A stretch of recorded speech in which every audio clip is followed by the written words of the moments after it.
नहीं लाए थे, वे राम के नाम पर सत्ता लूटने आए थे। नाम इसलिए कि भीड़ जुटे, भीड़ इसलिए कि जय घोष उठे, जय घोष इसलिए कि रास्ते खुले और रास्ते सीधे सत्ता के सिंहासन तक पहुंच जाएं।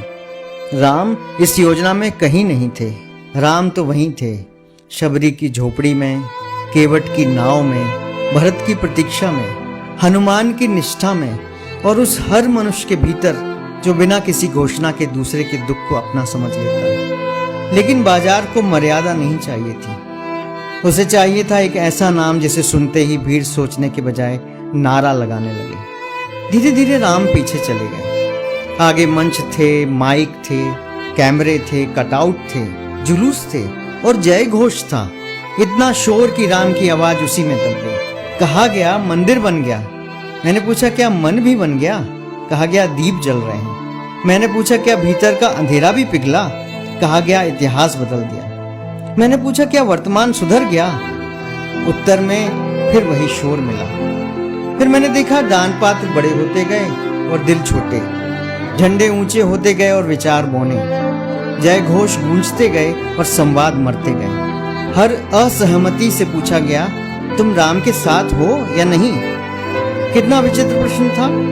राम कब किसी एक पंक्ति में झंडे पर ठहरे?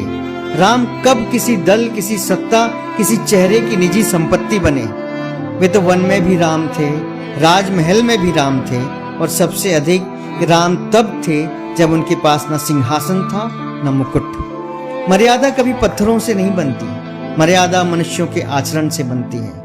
मंदिर शिखरों से नहीं विश्वास से ऊंचे होते हैं और विश्वास डर में नहीं स्वतंत्र मन में जन्म लेता है। जब प्रश्न पूछना अपराध बन जाए तो समझ लेना उत्तर कमजोर पड़ चुके हैं। जब नारे तर्क पर भारी पड़ने लगे तो समझ लेना भीड़ बड़ी है, समाज नहीं।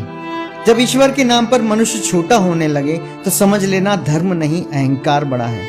राम किसी चुनाव का वादा नहीं है, राम किसी भाषण की पंक्ति नहीं है, राम किसी प्रचार की रणनीति नहीं है। राम उस क्षण का नाम है जब शक्ति होते हुए भी मनुष्य न्याय चुनता है, जब प्रतिशोध संभव होते हुए भी वह क्षमा चुनता है, जब अधिकार होते हुए भी वह मर्यादा नहीं छोड़ता। यही राम है और शायद यही सबसे कठिन है, क्योंकि मंदिर बनाना आसान है, मर्यादा बनाना कठिन है। नारे लिखना आसान है, चरित्र लिखना कठिन है। जय जयकार करना आसान है, राम जैसा होना कठिन है। इसलिए आज सबसे बड़ा संकट राम का नहीं है, संकट मर्यादा का है। और जिस दिन मर्यादा बिकने लगे समझ लेना बाजार बहुत बड़ा हो गया है और राम फिर एक बार वन की ओर लौट गए।